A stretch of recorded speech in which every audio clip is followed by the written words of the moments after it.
Okay guys, mga mahal kong kasambahay, pag-uusapan lang po natin ngayon si Uganda. Viral po ito ngayon sa social media. Pinatay niya yung sarili niyang employer. Yung nangyari po kay Uganda, yung hindi siya pinasahod at wala siyang contact sa kanyang pamilya, parang ganun din minsan ang nangyayari sa ating mga kababayan. Kinukuha yung cellphone, lalo na pag nasa agency na sila. Pero pagdating sa sweldo, yung 3 taon na sinasabi na hindi pinasahod si Uganda, sana naman wag yung paabutin ng ganyang katagal. Kung halimbawa na hindi na kayo pinasahod ng inyong employer ng 1 buwan o kaya 2 buwan, magreklamo na po kayo. Wag nyo nang paabutin ng 3 taon na hindi kayo pinapasahod.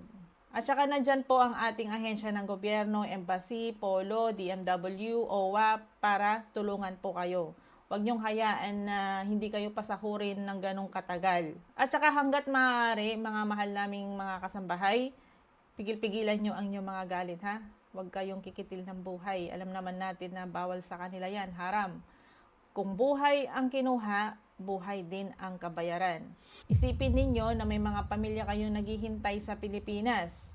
Kung halimbawa naman na may violations ang inyong employer, meron siyang nilabag sa inyong mga kontrata o kaya sa inyong karapatan bilang isang manggagawa or bilang isang kasambahay, humingi po ng tulong sa ahensya ng ating gobyerno kasi alam natin na yung mga agency ninyo, hindi kayo tinutulungan kasi takot silang ireklamo.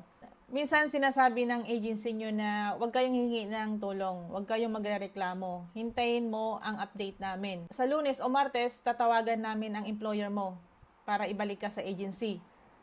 Dumaan ang Lunes, Martes, Merkules na, Huwebes na, Biyernes na, pero wala pa ring dumating na tulong.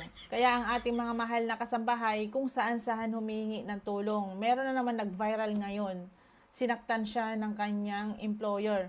Kaya kung galit kayo sa inyong employer dahil sa sobrang kapangitan ng ugali niya, kadalasan naman talaga ganyan yung mga ugali ng mga yan pigilan nyo ang inyong galit. Huwag yung tolaran si Uganda. Kasi Pilipino at Uganda is magkaiba yan.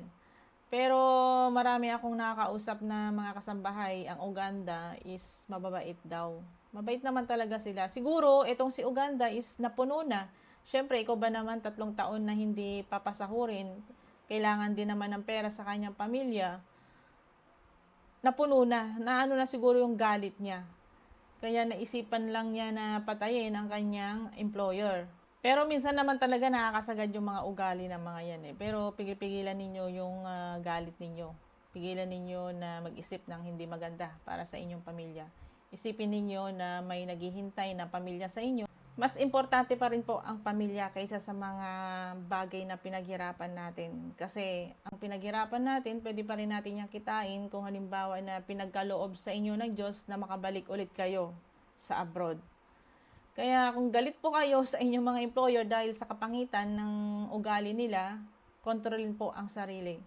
Huwag po tayong tumulad sa ginawa ni Uganda. Alam po naman natin na pagdating sa bansang Middle East, pag buhay ang kinuha, buhay din po ang kabayaran. Iwasan din pong saktan ang inyong mga alaga kasi sa bahay ng mga employer ninyo, kadalasan may mga hidden camera. May mga camera mga yan, hindi nyo lang nakikita. Kahit nga kwarto ninyo, nilalagyan ng camera.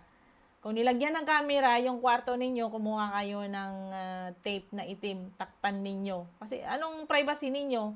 Kung halimbawa magbibihis kayo, syempre nakahubad kayo, di makikita nila, di ba? Dapat ang kwarto ninyo is walang camera para may privacy kayo. Hindi dapat nilalagyan ng camera. At saka dapat yung mga cellphone ninyo, dapat hindi nyo yan binibigay. Kasi kadalasan pinapakaalaman nila yung cellphone ninyo. Privacy ninyo yan. Kaya ang inyong mga cellphone, lagyan nyo ng pin lock para pag once na kinuha ng inyong employer para i-check kung ano yung mga pinitsura ninyo, hindi niya mabubuksan. Kasi minsan nakikialam sila sa inyong mga gamit na hindi naman dapat. Hindi dapat pakialaman ang inyong mga gamit pero ginagawa nila. Pinitsura mo lang yung kalan o kaya yung washing machine. Nakita doon sa cellphone mo. Ginagamit na nilang panakot sa'yo. May natatanggap akong reklamong ganito na ipapakulong daw dahil pinitsuran yung washing machine, pinitsuran daw habang nagluluto.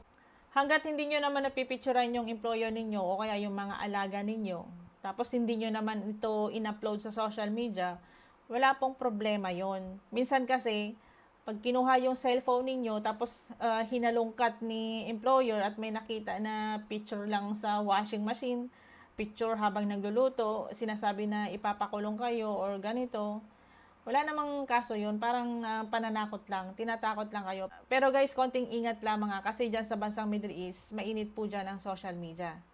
Kaya hindi kayo basta-basta pwedeng mag-upload ng inyong mga pinipicturan sa bahay ng inyong employer.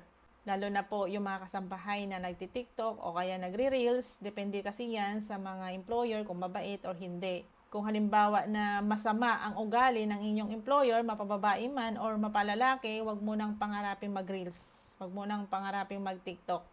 Baka yan ang ikakasira ng buhay mo. Baka yan ang ikakasira ng mga pangarap mo. Nagpunta tayo sa abroad para magtrabaho. Hindi para mag-TikTok at hindi para mag-reels.